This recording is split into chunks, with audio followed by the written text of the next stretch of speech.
Hello everyone, I am Imtiaz Sheikh, a student of the PGDM GM batch at XLRI Jamshedpur. I am extremely delighted to welcome a guest for today, Mr. Puneet Bhatla, a leader whose journey truly reflects India's energy transformation. From his early years at NTPC and BHEL, and now the leader of GE Vernova, he is known for blending deep technical expertise with a people-first approach. So, thank you for joining us today. We are pleased to have you. Thank you. Really happy to be here with you. So let's get started. So when I was reading about you and about the company, I was really thinking, what is it to be in your shoes? And that is how I want to start this podcast. So can you please paint a picture on when you wake up as the MD and a leading energy company in 2025, what is the first thought that comes to your mind? Oh, quite an interesting question. Putting me into a sort of a intuitive mode. Oh, good. Thank you. Thank you, Tyas. Thank you for this question. Let me just give you a little bit of a background with respect to the general economy of the country and the global side. Because at the end of the day, for an MD, it is very important what's happening globally, how can we work in the business scenario, what needs to be changed. So as we all are aware, the Prime Minister of India has got a vision to make India the third largest economy with $7 trillion of the quantum, which means that it will become the third largest after China and US. So let me give you a little bit of a more understanding from this. This means the economic growth. Economic growth is very well connected with the electricity consumption. And I'm giving you the electricity consumption because I'm coming from that background. Though for economy and the GDP, lot of things are required. Macroeconomics are really working on that. But from my background, from my business, electricity is the most important. And if I tell you, today we have got in India about 472 gigawatts of energy requirement. Out of this, 272 is coming from coal. The rest of them are coming from the clean energy, which includes renewable plus the nuclear and others also. India stands a little bit away from the others. Today, when we read the world economic data, the GDP growth is considered to be projected to be about 6.2 to 6.5% for India, whereas the global it is 3.3 to 2.8, moving in that range. So it's a double. So with this, what is required is energy. Similarly, if I take it another KPI of the economy, the inflation is also tending towards what gives the India impetus. This brings us to a sort of from a World Economic Electricity Council's KPI, which we call it as a trilemma of energy. What does the trilemma of energy means? Trilemma of energy means that energy has to be secured. It should be, and we have seen in India that India is, the security of the energy is quite well. We have seen it in the Russia-Ukraine war times. Everybody was struggling with this. India was not at all struggling with this. We were self-reliant. Second important aspect of trilemma is the equity, which means how much electricity is reaching to the people. India is quite well on that. Today, the data shows that 99% of our people have got the electricity. But the country is such a big that in terms of even 1%, it is massive. The absolute number is massive. And the third very important is sustainability. Today, the energy which is being produced by India is not sustainable from an environmental perspective. When I talk the sustainability, it's more on the environmental perspective. And these three are very delicate, they require a very delicate balance. If I give you a little bit of an analogy from engineering, anything which is only three legs is difficult to balance as compared to anything which is on two or four legs. Right. So you require a very fine balance into this. So sustainability index from World Economic Council for India is in the category D, which is the last category. From a security perspective, we are in category B, which is one category less than the top one. Equity is still D because of the absolute amount of the population which has not received electricity. So the idea which gives me a little bit of a thought process is how to work on this sustainability aspect. Because at one point of time we are thinking of increasing the economy to such a large scale, which can come only from the electricity. And electricity under the trilemma, we are a little bit not so good on the sustainability side. So it means that we need to work on a system which is reliable, affordable, and sustainable from an energy perspective. So my thought process always hovers on these three things from an energy perspective that is really required to move forward in the business plus in the society, because at the end it is the people. Everything is for people. Sustainability is also for people. The equity is also for people, and energy security is also for them. So the crux lies when I start in the morning, if I put my hat of MD, yes, it is the reliable, sustainable, and affordable power. But when I put myself a little bit into a people leader's shoes, I think it's my people or people of the society. That's really intriguing. So thank you for setting up the context so beautifully of this podcast.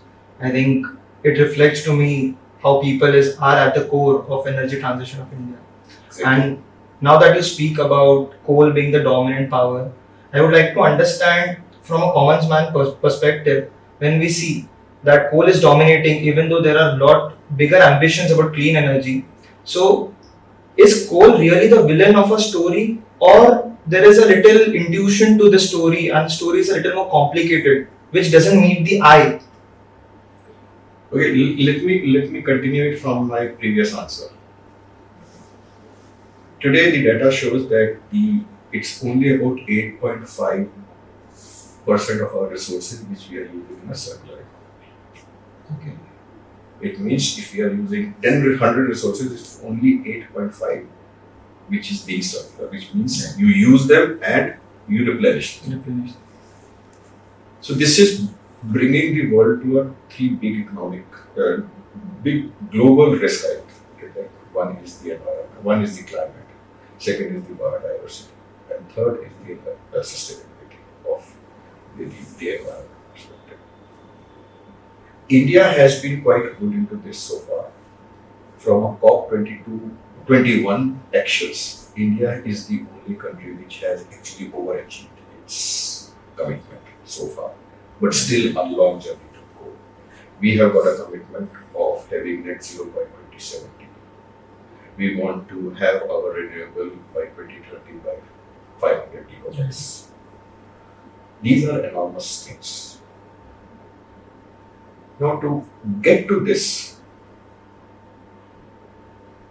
it is not that on one night you sleep and tomorrow you get into a renewable state.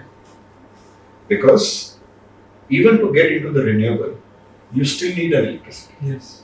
My back of the envelope calculation says for increasing 100 gigawatt of renewable energy in next 9 to 10 years would require 3 gigawatt of embedded energy, which means to manufacture the panels, manufacture the equipment, to install the equipment, to transport the equipment, to transmit the electricity of the renewable, you require still energy. Correct. That means 3 gigawatts are required for per 100 gigawatt of addition in the renewable. Right. Which means 3%. Correct. It means in case you do not want to get into the coal, you have to have 3 gigawatts of extra renewable energy produced To further produce. to further produce the renewable energy. Right. So it means, which is practically not possible, or the renewable energy's journey will be extended. Right. So it means we have to leverage, we have to launch pad the conventional energy to reach our goal of renewable energy or net zero targets. Even to go to 500 gigawatts of renewable energy. And if you look into the statistics today the thermal power is giving you about 74% of the number of units being consumed or generated in the overall ecosystem. And by 2030 or 2035, it would still be 54%. Okay, the quantum of the solar and the renewable will increase.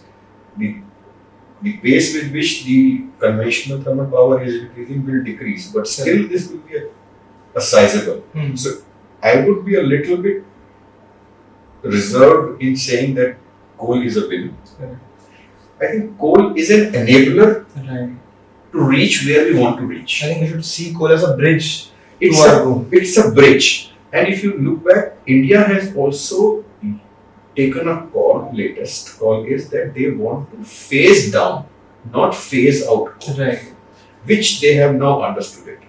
And recent Government of India policy says that they want to increase 82 gigawatt of the thermal capacity in next 10 years or so. Which means that this is going to be a bridge to reach to the place where we want to reach to attain our renewable goals or the sustainable goals or the net zero goals of the country. So that's, I think, one of the biggest concerns that we've addressed now of demonizing coal, but rather seeing it as a bridge to our goals of renewable energy. And if I give you a little bit of a more global instances into this, it was very unfortunate that the coal was shown as a villain. But if you look back and see the German grid, they have also started now thinking of reviving their coal assets. It's not that coal is good. It's because to reach where they want to reach, they require the power. They require to leverage, and they have to use thermal as a launch pad. Second aspect, if I tell you, recent incidents which has happened in Spain, a blackout was happened in Spain, you would have read it in the newspaper, and it was a massive blackout since 2006. What happened? Spain is one of those countries which has got the highest renewable energy. And they were in connections with France. They were exchanging the power because everybody wants to have a clean power. Somehow, the connection between Spain and France got snapped because of, I think, demand and supply stuff. Which means there was, and it is something like this. I give you an analogy. If 4 or 5 trucks are going together and they are all tied with each other, they will try to follow the same speed. Now, if they have got 10 kgs of load on each truck, they will go with the 50 hertz of speed. If one of the truck takes the 10 kg out, so it means the system will move a little bit more faster. And same is like a grid. All the power stations are connected with each other in the grid, and all of a sudden the load goes out. So it means machines will try to run faster, which is not required, and they will trip. Once they will trip, so it means somebody has to come out of the grid, and vice versa. If the load increases, somebody has to come in quickly, which could not happen. This can happen only with the conventional power at this point of time, conventional thermal power or gas power, because nuclear is a base power. Renewable is day dependent or the weather independent stuff. So this would be my answer to your this observation. And sir, when we talk about circular in energy perspective, for example, I've heard a lot about clothing being a circular economy, wherein we use clothes and instead of throwing them away, we send them back to the recyclers who again generate clothes out of that. So now when we see circular economy in the energy perspective, so how does that feedback loop complete to its generation? Can you shed some light on that? Let me give you an example from a circular perspective. Everything is not full, cannot be fully circular. But from an energy perspective, one of the new technologies which has started coming in is the biomass. Right. Biomass is something which is coming out in the society, and it is being used by the energy producers, and electricity is given back to the system. The foods etc. are produced and they are Correct. eaten. And then it's a circle. go back to the soil, and that becomes That closed. is the circle. So this is similarly the hydrogen. Right. So the call of the time at this point of time is that we need to upgrade the coal, we need to decarbonize the coal so that we reach the goal where we want to reach much faster. It will pollute, but not to that level. And we have got the technologies in the country. I can tell you from a GE Power in India perspective, the coal, the carbon which is coming out of the thermal power stations today is 950 grams per kilowatt hour. And we have actually gone into a white paper wherein we can reduce by various interventions, by the conventional interventions of fine-tuning the controls, by using the high temperature materials, etc., from 700 up to 700, and from 700 to 450, we can come up with the intervention of the technologies like methanol firing, ammonia firing, etc.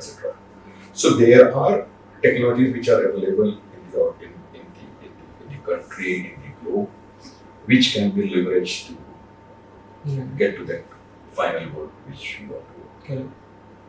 So now diving deep into these technologies, I've also read that GE Vernova has invested around $16 million in India to develop the HVDC and FACTS technologies. So can you shed some light in very simple terms for our audience what these technologies mean and why are they a game changer in this industry? Okay, HVDC is a high voltage direct current. We all know that there are two types of currents. One is the direct current which we normally get out of our batteries, and one is the alternating current which we get out of the power stations. From a very, very layman's perspective, everybody understands that conservation of energy is a law. Yes. And if you see the water stream going with lot of streamlines, there is no disturbance. It means the energy is not getting lost. But at the same time, if the river is having lots and lots of stone into this, so that energy is getting converted into the turbulence, and the turbulence is giving you the noise energy, which is not at all useful. Required, right? It's fixed. So HVDC is something, is that sort of a system wherein you can transport a lot amount of energy from up to a long distance with less losses. Right. And this is very helpful for those areas, especially the solar parks. Because solar parks are normally in deserts or up in the hill. Far distant from the conventional power stations. So they require these HVDCs. And similarly for the existing ones, FACTS, which is the flexible AC transmission systems. And this is something like this. The systems are there. So if you want to actually increase the grid requirement, you may increase the number of lines on the grid. But with these FACTS, by using the various sort of capacitors and resistors, high resistors, and all those stuff, you can actually control the flow of the energy, which is deficient or which is from the surplus to the deficit, without increasing a lot of expenditure. So this is that way.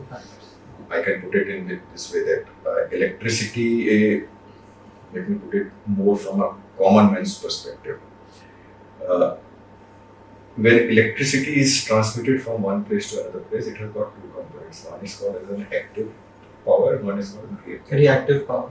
Active power means the one by the name itself, which actually is working. Yes. Reactive is which is required to pass the active power, but it is not useful. Not useful. Correct. Like a horse, if it moves straight, it's a horsepower. Yes. But to balance itself, it is on the four legs. Yes. It is moving here and there also. Hmm. That energy is not useful. But that is required because he wants to balance Propel himself. Yes. So it's the same sort of story. Yeah. And this is very much required because now with the renewables entering into the system, the grids are going to have a sort of in our engineering terminology we call it as a duck curve. Yes. It goes into the shape of the duck, which actually shows the pattern of the renewable energy available to us at the various hours of the day. Correct. And it is always a system in the ecosystem that they are not always complementary. Right. So the maximum solar energy is available at the point when the least requirement is there. Right. 12 o'clock Understood. in the We don't noon require it. Yeah. is the highest solar energy available, but at that point of time, the general pattern of the electricity consumption in the grid, root free, it is the lowest. But in the evening or up till 6 o'clock in the morning, it is quite high. Quite high. The requirement is Quite high. So it goes like a duck. Right. So this requires that the other systems have to come up to make up those extra powers Extra power. at the time when it is required. Right. Especially when in the evening the ACs are going up, people are going back to their homes, they are starting their ACs, they are looking into TVs, etc., etc. So something has to come up immediately. Right. And by 9 o'clock or 10 o'clock in the night, they will start sleeping, so that electricity consumption will go. So something which, like a nuclear power, which may not be very useful because it's a base load. Once you have started, it cannot be stopped immediately or in a passage of 2 hours or 3 hours. So you require various sorts of the systems depending An upon immediate power source which can come up and which can provide you power at the right time. So that's the requirement of the grid at this point. And this also, I wanted to understand further on this, that I was going to mention that renewable energy is something which is like a guest. It comes and it goes whenever it wants, like sun, as you mentioned, and hydro and water. The wind energy when it's breezing. So this is how you stabilize your grid when the energy sources are unpredictable, right? So hydro is something which is like an on and off type system. But unfortunately, in our country, the hydro percentage is not very high. Okay. And it is one of the longest gestation cycle to produce electricity. Because it requires some dam has to be built up. Yes. A lot of civil work has to. So it takes about 10 years to create. Now they are thinking of the pump storage, etc. So that's also one of the I would say, a very competitive technology which is coming up. But I think they will require a little bit of a more time to actually come into the system. And that's the reason I'm saying that, I'm still repeating it out. The conventional energy would be a launching pad for all of these. So sir, now that we've understood what are the challenges of today and how you and your team is tackling that, how do you predict the future? What is your bet on the future of energy?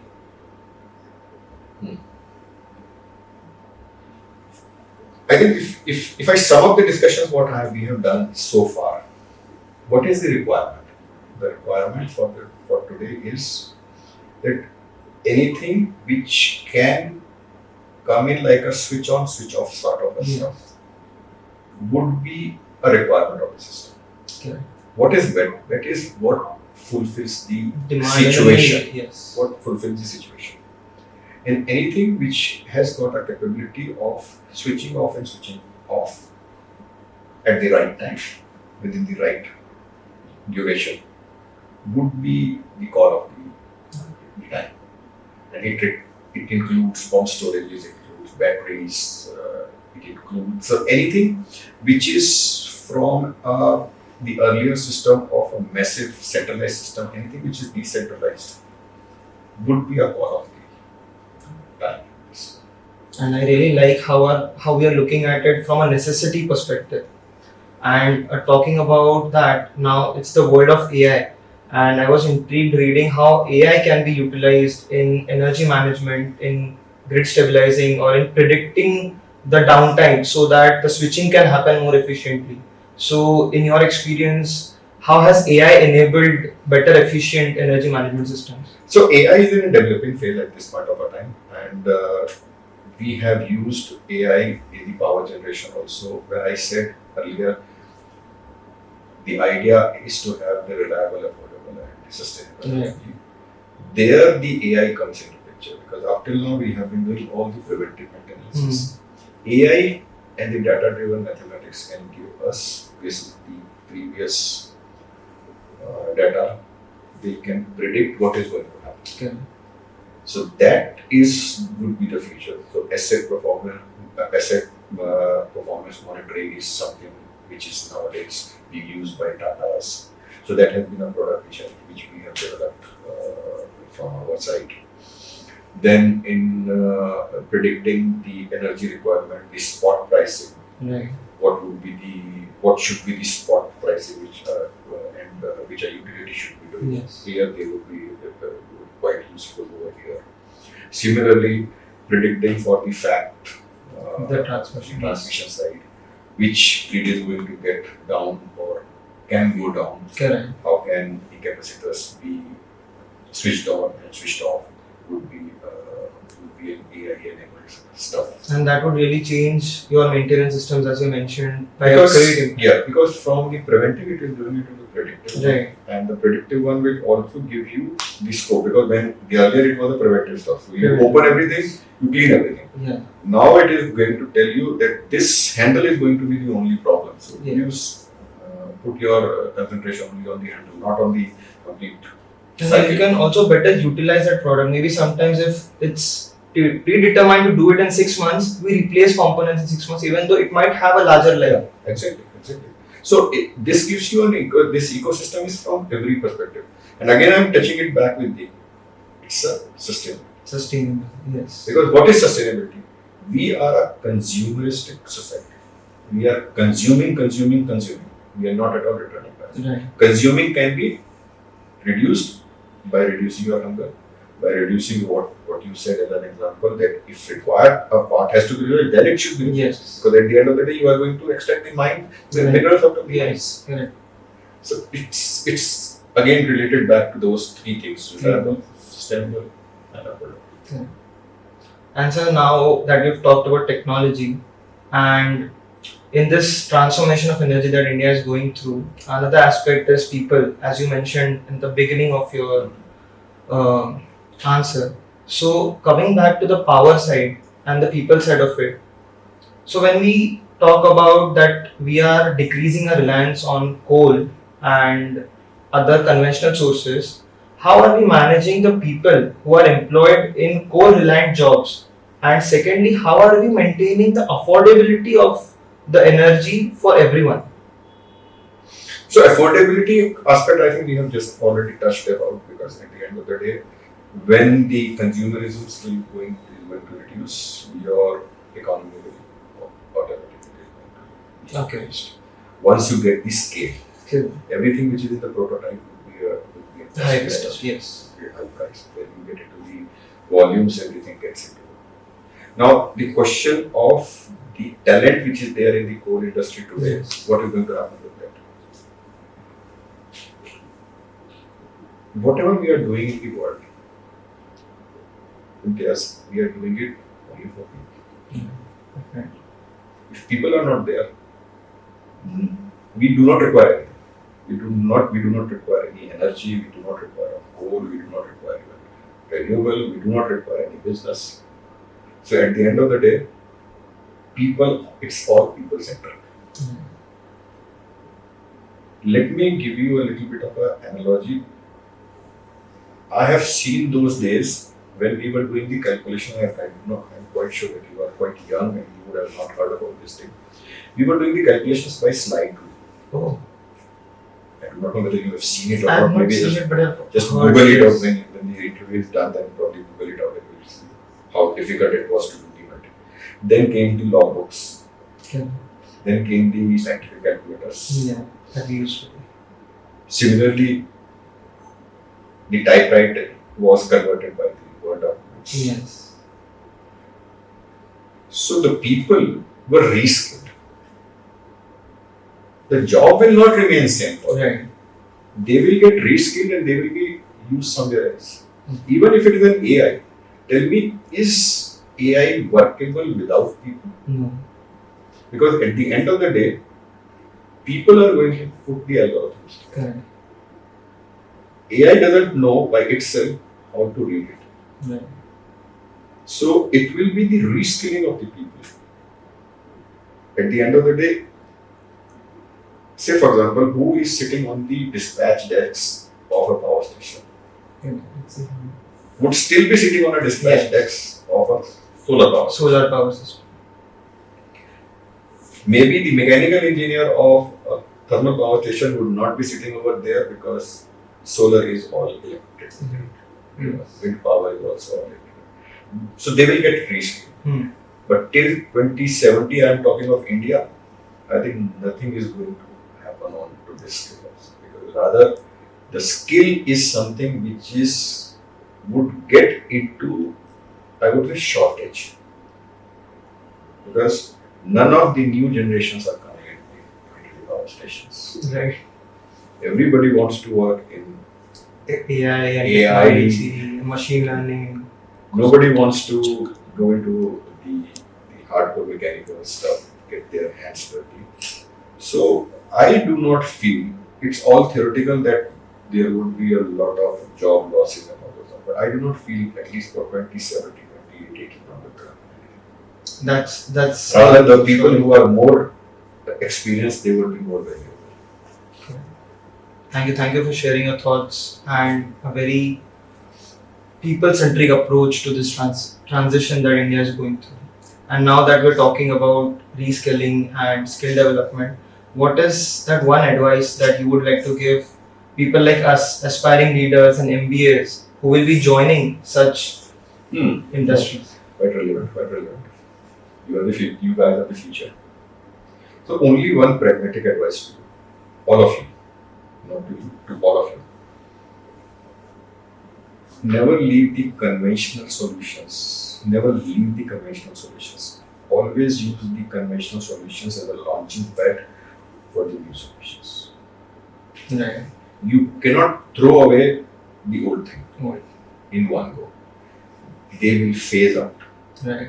So my only advice to all of you would be that once you start getting into your new jobs or you are getting the commands of the business, leverage the old launching pads. Second, a practical advice to all the future managers. They should be a part of, we call it in Japanese language, a word is there called Gemba. Gemba. Gemba box. What does it mean? It means that you do not require to mend a puncture of a tire. Right. But you should be aware as a manager what is required to mend a puncture of a tire. Correct.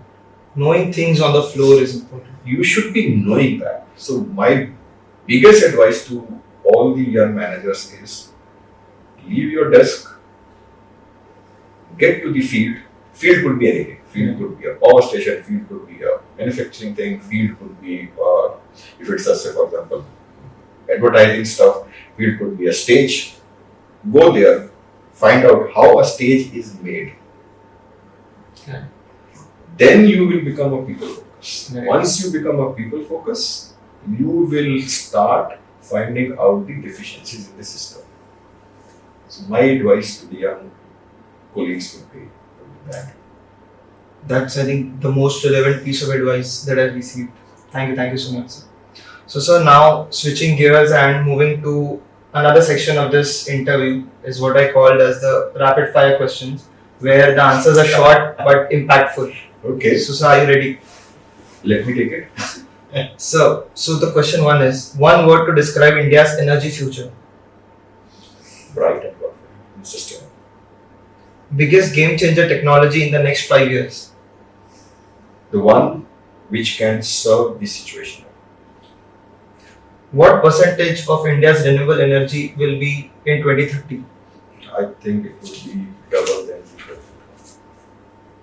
So complete the sentence. The key to successful energy transition is Decarbonization. In the present context, in this context, at this moment. and best part about working in the energy sector today. You are going to be a bridge between the old and the new scenarios.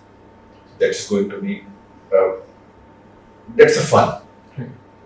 That's a fun. I have seen. It's my 35th year in the professional world. I've seen. Let me tell you.